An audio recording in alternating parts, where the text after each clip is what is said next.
Welcome to இல்டாஸ் kitchen. இன்றைக்கி சூப்பரான டேஸ்டியான சாஃப்டான காஜு கத்லி எப்படி செய்கிறதுன்னு பார்க்கலாம். செய்கிறது ரொம்ப ஈஸி. 15 நிமிஷத்துக்குள்ளே இது செய்து முடிச்சிடலாம். எப்படி செய்கிறதுன்னு பார்க்கலாம். நான் 1 கப் முந்திரி பருப்பு எடுத்திருக்கேன். நல்லா குவாலிட்டியான முந்திரி பருப்பு ஃப்ரெஷ்ஷாக இருந்தால் நல்லது. அது க்ரன்ச்சியாக இருந்தால் இன்னும் நல்லாயிருக்கும். நமத்து போயிருந்தால் காஜு கத்லி சரியாக வராது. இப்போ நான் 1 கப் முந்திரி பருப்பு எடுத்திருக்கேன்.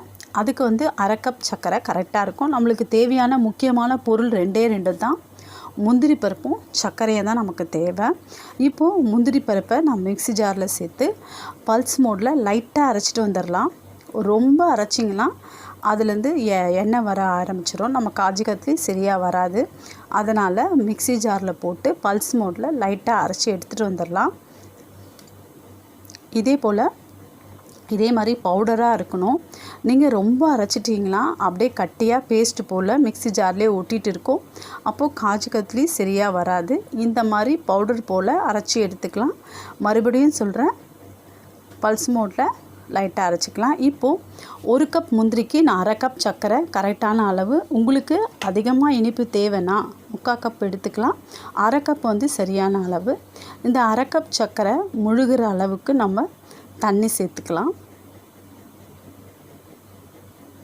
நீங்கள் அதிக தண்ணி சேர்த்திங்கன்னா அந்த ஒரு கம்பி பதம் வரத்துக்கு ரொம்ப நேரம் ஆகும். நம்மளுக்கு இதுக்கு தேவை 1 கம்பி பதம் தான். இது நல்லா கரையட்டும் சர்க்கரை. இப்போது காஜு கத்லி நம்ம கடையில் 1 கிலோ வாங்கினோன்னா கிட்டத்தட்ட 1000 ரூபாய் ஆகும். நம்ம வீட்லேயே நான் 200 கிராம் 180 ரூபாய்க்கு நான் முந்திரி பருப்பு வாங்கினேன். அதில் நான் 1 கப்பு தான் எடுத்திருக்கேன். எவ்வளோ காஜு கத்லி வருதுன்னு நீங்களே பாருங்கள். இது செய்கிறது ரொம்ப ஈஸி. யார் வேணாலும் செய்யலாம். இவ்வளோ நாள் நம்ம கடையில் அவ்வளோ காசு கொடுத்து வாங்கினோம். இப்போது நீங்கள் இதை எப்படி செய்கிறதுன்னு பார்த்துட்டிங்கன்னா ஈஸியாக இது செய்யலாம். நான் சுலபமான முறையில் தான் செய்திருக்கேன் நான் இதை.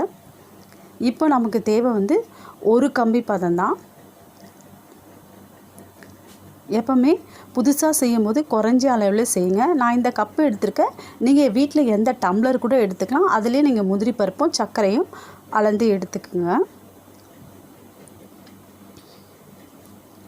நமக்கு தேவை 1 கம்பி பதம் தான். நம்ம செக் பண்ணிக்கலாம்.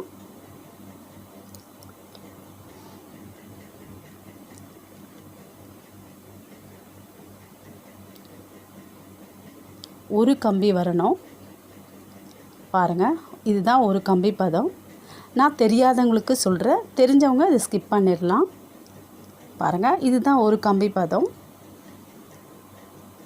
இப்போ முக்கியமான என்ன நீங்கள் கவனிக்கணும்னா, இந்த முந்திரி பவுடரை சேர்த்த உடனே நம்ம ஸ்டவ்வை ஆஃப் பண்ணிடணும். பாருங்கள், 1 கம்பி பதம். திரும்ப காட்டுறேன் பாருங்கள். 1 கம்பி பதம் வந்துடுச்சு. இப்போ நம்ம முந்திரி பவுடரை சேர்த்துடலாம்.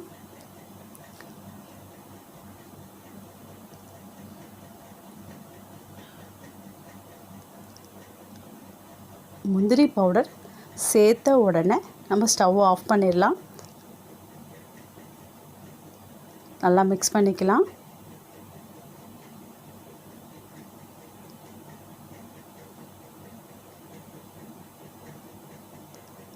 ஸ்டவ் ஆஃப் பண்ணியிருக்கு. நல்லா மிக்ஸ் பண்ணிக்கலாம். இப்படியே நம்ம கிளறி விட்டோன்னா நல்லா திக்காக வந்துடும். நான் ஏற்கனவே காஜு கத்லி வீடியோ அப்லோட் பண்ணியிருக்கேன். இதே போல் தான் செய்திருக்கேன். ஸ்டவ் ஆஃப் பண்ணியாச்சு. இப்போது கொஞ்சமாக ஏலக்காய் தூள் சேர்த்துக்கிறேன். வாசனைக்காக ரொம்ப நல்லாயிருக்கும். கூடவே 1 டீஸ்பூன் நெய் சேர்த்துக்கிறேன். இப்போ 1 டீஸ்பூன் நெய் சேர்த்துக்கலாம். நெய் கண்டிப்பாக சேர்க்கணும்னு அவசியம் கிடையாது. உங்களுக்கு விருப்பம் இருந்தால் நீங்கள் சேர்த்துக்கலாம், இல்லைன்னா ஸ்கிப் பண்ணிவிடுங்க. இப்போது ஸ்டவ் ஆஃப் பண்ணிட்டோம். ஏற்கனவே சொல்லியிருக்கேன், ஸ்டவ் ஆஃப் பண்ணிட்டோம். இப்போ நல்லா மிக்ஸ் பண்ணலாம். அப்படியே கொஞ்சமாக இது நல்லா திக்காகும். நம்ம ஸ்டவ் ஆன் பண்ணணும்னு அவசியமே கிடையாது. பாருங்கள், கொஞ்சமாக திக்காகுது. நல்லா திக்காகிடுச்சு, கட்டியாகிடுச்சு. இப்போ நம்ம என்ன பண்ணலாம், ஏற்கனவே நான் பட்டர் ஷீட்டில் ஆயில் தடவி இருக்கேன். அதில் இதை கொட்டிடலாம். பாருங்கள், கலரை எவ்வளோ திக்காக இருக்குது பாருங்கள். இப்போது நம்ம பட்டர் ஷீட்டில் இதில் கொட்டிடலாம். இப்போவும் அந்த காஜு கத்லி ரொம்ப சூடாக இருக்குது, நம்ம கையை வச்சு பிசைய முடியாது.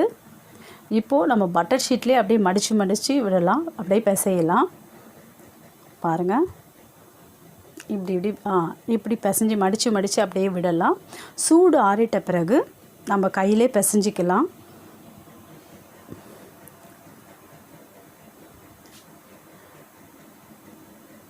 பாருங்கள் எவ்வளோ நல்லா வந்திருக்கு பாருங்கள். நல்லா பிசைஞ்சிக்கலாம். அப்படியே மடித்து விடலாம். கொஞ்சம் அந்த காஜு கட்லி ஒட்டுற மாதிரி இருந்தால் நம்ம நெய் அப்ளை பண்ணிக்கலாம்.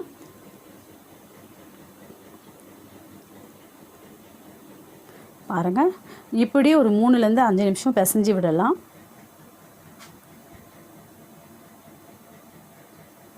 இப்போ கொஞ்சம் வார்மாக இருக்குது. இப்போ வந்து நம்ம கையிலே பிசைஞ்சிக்கலாம். பாருங்கள், உங்களுக்கு தேவைன்னா உங்கள் கையில் நெய் தடவிக்கலாம். நல்லா பிசைஞ்சிக்கலாம். இப்போ ஒட்டுற மாதிரி இருந்தால் நீங்கள் நெய் தடவிக்கோங்க. இது வந்து சூப்பராக இருக்கும். இது செய்யறதுக்கு ரொம்ப நேரம் ஆகாது, ஒரு 15 நிமிஷத்துலேயே நம்ம செய்திடலாம். பாருங்கள் எவ்வளோ நல்லா இருக்குது பாருங்கள். நம்ம ஒரு கம்பி பதம் தான் எடுத்தோம், அப்புறமா ஸ்டவ் ஆஃப் பண்ணிவிட்டு தான் இதெல்லாம் செய்திருக்கோம். அதில் நீங்கள் கவனமாக இருங்க. இந்த மாதிரி தட்டிட்டு இது மேலே நெய் அப்ளை பண்ண பட்டர் ஷீட்டை வச்சு நம்ம அப்படியே உருட்ட போகிறோம், ரோல் பண்ண போகிறோம். உங்களுக்கு தின்னாக வேணால் தின்னாக பண்ணி, மெல்லிசாக வேணால் மெல்லிசாக பண்ணிக்கலாம், திக்காக வேணாலும் திக்காகவும் நீங்கள் உருட்டிக்கலாம். அது மேலே பட்டர் ஷீட் போட்டு நம்ம அப்படியே உருட்டி பாருங்கள். அது மேலே லைட்டாக ப்ரெஸ் பண்ணலாம், ரொம்ப அழுத்தக்கூடாது. திக்னஸ் வந்து உங்கள் விருப்பத்தை பொறுத்து இருக்குது.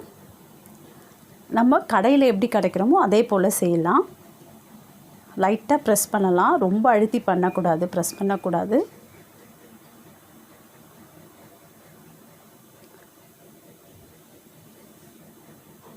நான் வீடியோ வந்து அப்படியே கட் பண்ணாதே நான் வீடியோ எடுத்திருக்கேன். நான்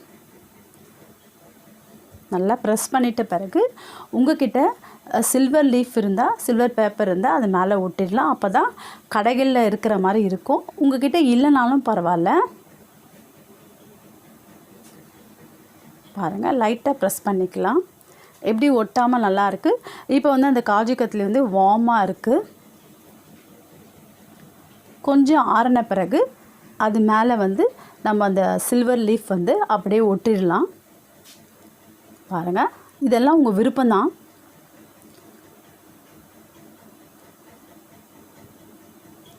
பாருங்கள், தேவையான அளவு உங்கள்கிட்ட எவ்வளோ இருக்கோ தேவையான அளவு இந்த சில்வர் லீஃப் ஒட்டிடலாம். சூடாக இருக்கும்போது நீங்கள் இந்த சில்வர் லீஃப் ஒட்டினீங்களா அப்படியே கரைஞ்சி போயிடும். பாருங்கள், இப்போது நம்ம எப்படி கடையில் கிடைக்குதோ அதே போல் நம்ம கட் பண்ணி எடுத்துக்கலாம். இதெல்லாம் உங்கள் விருப்பம்தான், ஷேப்பெல்லாம் உங்கள் விருப்பம்தான். நம்ம கட் பண்ணி எடுத்துக்கலாம். நான் ஸ்கேல் யூஸ் பண்ணுறேன், ஒரே ஈவனாக வரட்டோன்றதுக்காக அப்படி யூஸ் பண்ணுறேன் நான். இதெல்லாம் உங்கள் விருப்பம்தான். நல்லா கட் பண்ணி எடுத்துக்கலாம். பார்க்குறதுக்கு ரொம்ப அழகாக இருக்குது, டேஸ்ட்டு சூப்பராக இருக்கும். அளவுகள்லாம் கரெக்டாக ஃபாலோ பண்ணிங்களா கரெக்டாக வரும். இதே போல் நீங்களும் செஞ்சு பாருங்கள். பாருங்கள் எவ்வளோ அழகாக வந்திருக்கு பாருங்கள். சூப்பராக இருக்கும், டேஸ்ட் ரொம்ப அபாரமாக இருக்கும்.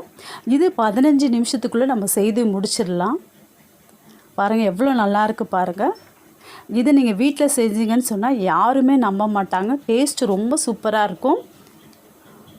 இப்போ ஒரு கப்பில் வந்து நம்மளுக்கு கிட்டத்தட்ட அரை கிலோ காஜு கட்லி கிடச்சிருக்கு.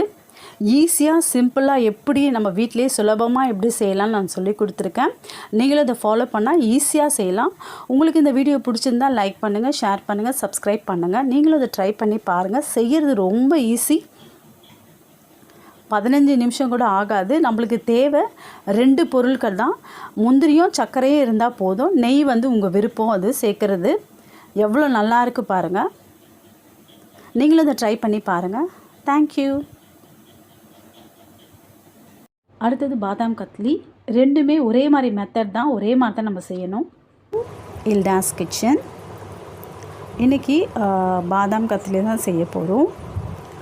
ஏற்கனவே நான் முந்திரி கேஷ்யூ கத்லி போட்டிருக்கேன், முந்திரி ஸ்வீட் போட்டிருக்கேன். இது வந்து பாதாம். இப்போ பாதாம் வந்து நான் 1 கப் பாதாம் எடுத்திருக்கேன். இப்போது சுடு தண்ணி ஊற்றி ஊற வைக்க போகிறேன். 20லேருந்து 30 நிமிஷம் வரைக்கும் ஊற வச்சு தோலை எடுத்துடலாம். இல்லைன்னா நீங்கள் நைட்டு ஊற வச்சு காலைல செய்கிற மாதிரி சாதாரண தண்ணி ஊற்றி ஊற வச்சு கூட காலையில் நீங்கள் தோலை எடுத்துகிட்டு செய்யலாம். நான் வந்து உடனே செய்கிறதுனால சுடு தண்ணி ஊற்றிருக்கேன். ஒரு 30 நிமிஷம் ஊறட்டும். இது ஊறின பிறகு நம்ம தோலை ரிமூவ் பண்ணிடலாம், பிரித்து எடுத்துடலாம். அது ஈஸியாக வந்துடும். நான் 1 கப் பாதாம் எடுத்திருக்கேன். எந்த கப்பில் எடுக்கிறீங்களோ அதிலே சுகரு, தண்ணி எல்லாமே எடுத்துக்கலாம். ஒரே கப்பை வச்சு யூஸ் பண்ணலாம். பாருங்கள், இப்படி ப்ரெஸ் பண்ணி எடுத்தேன்னா இது தோலெல்லாம் வெளியே வந்துடும். அதே போல் எல்லாத்தையும் எடுத்துக்கலாம். இப்போது பாதாம் வந்து ஈரமாக இருக்குது. இதை ஒரு டவலில் போட்டு நல்லா காய வச்சு எடுத்துக்கலாம், இல்லை தொடச்சி எடுத்துடலாம் ஈரம் போக. ஒரு ஈரம் இல்லாத மிக்ஸி ஜாரில் நம்ம போட்டு பவுடர் பண்ணிக்கலாம். ரொம்ப அரைக்கக்கூடாது, அதுலேருந்து எண்ணெய் பிரிஞ்சு வரும். பாருங்கள், நல்லா காஞ்சிடுச்சு, ஈரம் இல்லாத இருக்குது.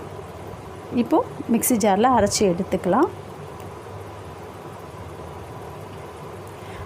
இப்போ ஒரு பேனில் வந்து நான் 1/2 கப் சுகர் எடுத்திருக்கேன். 1/2 கப் சுகருக்கு 1/4 கப் தண்ணி, ஒரு கம்பி பதம் எடுத்துக்கலாம்.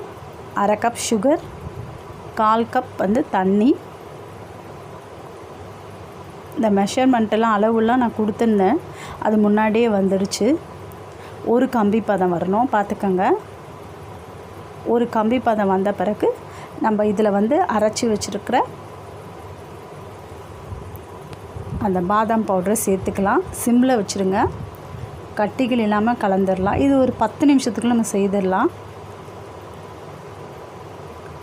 சிம்மில் வச்சு நல்லா கலரி விட. இதுக்கு நெய் தேவையில்லை. நான் ஒரே ஒரு ஸ்பூன் நெய் சேர்க்க போகிறேன். அப்போ தான் அது கடாயில் ஒட்டாமல் வரும். அதுக்காக தான். இல்லை சேர்க்கலான்னாலும் பரவாயில்ல. இதில் வந்து நான் ஒரு டீஸ்பூன் வந்து மில்க் பவுடர், பால் பவுடர் சேர்க்குறேன்.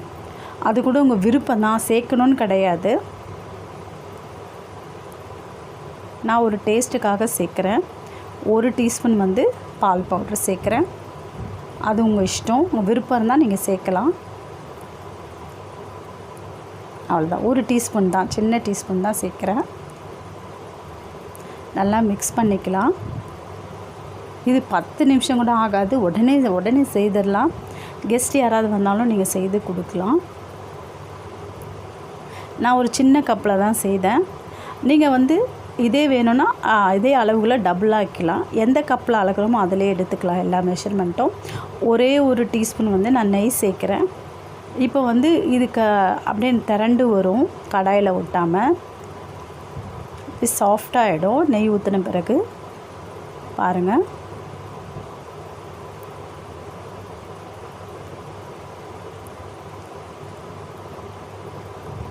நல்லா திரண்டு வந்த பிறகு நம்ம ஸ்டவ் ஆஃப் பண்ணிடலாம். ஏற்கனவே நான் பட்டர் ஷீட் 2 கட் பண்ணி வச்சுருக்கேன். பாருங்கள், ஸ்டவ் ஆஃப் பண்ணியாச்சு. அவ்வளோதான். இந்த பட்டர் ஷீட்டில் போட்டு நல்லா நம்ம மிக்ஸ் பண்ணலாம். ஏன்னா ரொம்ப சூடாக இருக்கும், அப்படியே டைரெக்டாக நம்ம கையை வைக்க முடியாது. பாருங்கள், கொஞ்சம் நம்ம நெய்யோ எண்ணெயோ தடவிக்கலாம், அப்போ தான் பட்டர் ஷீட்டில் ஒட்டாது. அப்படியே அப்போ தான் நல்லா சாஃப்டாக இருக்கும். அப்படியே நம்ம பிசைஞ்சிக்கலாம், இல்லை ஆறின பிறகு கையில் கூட பிசைஞ்சிக்கலாம். இது மேலே வந்து நான் சப்பாத்தி கட்டை வச்சு அழகாக ஒரு ஷேப்புக்கு கொண்டு வரேன். அப்படியே திரட்டி எடுத்துகிட்டு வரேன். அப்போ தான் நம்ம கட் பண்ணுறதுக்கு ஈஸியாக இருக்கும். உங்கள் விருப்பத்துக்கு ஏற்ப மாதிரி நீங்கள் கட் பண்ணிக்கலாம். டைமண்ட் மாதிரியே கட் பண்ணலாம், இல்லை ஸ்கொயராக கூட கட் பண்ணலாம். அது உங்கள் விருப்பம்தான்.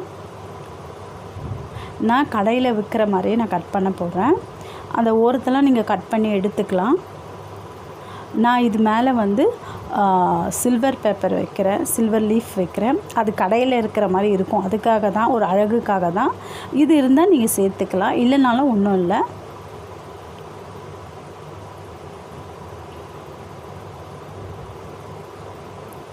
அவ்வளோதான். இப்போ கட் பண்ணி எடுத்துக்கலாம். எவ்வளோ ஈஸி, கட் பண்ண ரொம்ப அழகாக வரும். நீங்கள் கொஞ்சம் ஆறின பிறகு சூடு இருக்கும்போது இந்த சில்வர் லீஃப் வந்து நீங்கள் ஒட்டக்கூடாது.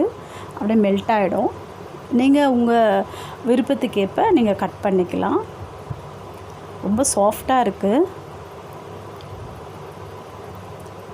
நீங்கள் கட் பண்ணி இது பண்ணிவிட்டு அப்புறமா கூட இதை எடுத்துடலாம். ஆறின பிறகு எடுத்துக்கலாம். ரொம்ப சூடாக இருக்கும்போது கட் பண்ண வேண்டாம். அவ்வளோதான், முடிஞ்சிருச்சு. நீங்கள் இதை ட்ரை பண்ணி பாருங்கள், ரொம்ப ஈஸி. உங்களுக்கு இந்த வீடியோ பிடிச்சிருந்தால் லைக் பண்ணுங்கள், ஷேர் பண்ணுங்கள், சப்ஸ்கிரைப் பண்ணுங்கள். இது ரொம்ப செய்கிறது ரொம்ப ஈஸி. இது பிள்ளைங்க வந்து நல்லா விரும்பி சாப்பிடுவாங்க. பாதாம் அப்படியே சாப்பிடாதவங்க இந்த மாதிரி ஸ்வீட் மாதிரி நீங்கள் செய்து கொடுத்தீங்கன்னா எல்லாருமே விரும்பி சாப்பிடுவாங்க. தேங்க்யூ.